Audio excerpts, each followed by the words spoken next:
எல்லை தாண்டி மீன்பிடித்ததாக இலங்கை கடல் படையினரால் கைது செய்யப்பட்டு இலங்கை சிறையில் உள்ள மீனவர்களை உடனடியாக படகுடன் விடுதலை செய்ய வலியுறுத்தி தங்கச்சி மடத்தில் மீனவர்கள் மற்றும் சிறையில் உள்ள மீனவர்களின் குடும்பத்தினர் இன்று வியாழக்கிழமை உண்ணாவிரத போராட்டத்தில் ஈடுபட்டு வருகின்றனர். இலங்கை சிறையில் உள்ள மீனவர்களை உடனடியாக மீட்டுத்தர கோரி மீனவர்களின் குடும்பத்தினர் கண்ணீர் மல்க கோரிக்கை முன்வைத்தனர்.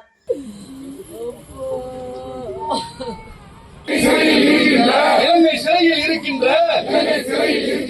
மீனவர்களையும் படகுகளையும்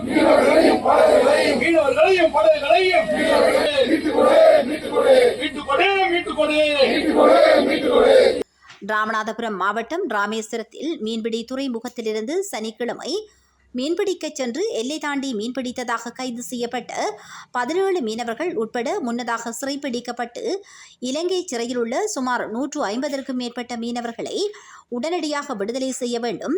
இலங்கை கடற்படை வசம் உள்ள நாகை, புதுக்கோட்டை, ராமநாதபுரம், தூத்துக்குடி உள்ளிட்ட மாவட்டங்களைச் சேர்ந்த 175க்கும் மேற்பட்ட விசை படகுகள் மற்றும் நாட்டு படகுகள் உடனடியாக விடுவிக்கப்பட வேண்டும் என்பதை வலியுறுத்தி இன்று காலை முதல் தங்கச்சிமடம் வலசை பேருந்து நிலையத்தில் விசை படகு மீனவர்கள் மற்றும் சிறையில் உள்ள மீனவர்களின் உறவினர்கள் உண்ணாவிரத போராட்டத்தில் ஈடுபட்டு வருகின்றனர்.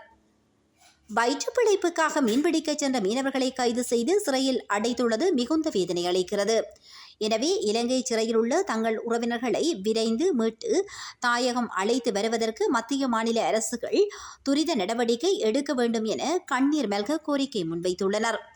இதனிடையே மீனவர்களை விடுதலை செய்ய வலியுறுத்தி ராமேஸ்வரம் விசைப்படகு மீனவர்கள் இன்று 3வது நாளாக தொடர் வேலை நிறுத்த போராட்டத்தில் ஈடுபட்டு வருகின்றமை குறிப்பிடத்தக்கதாகும்.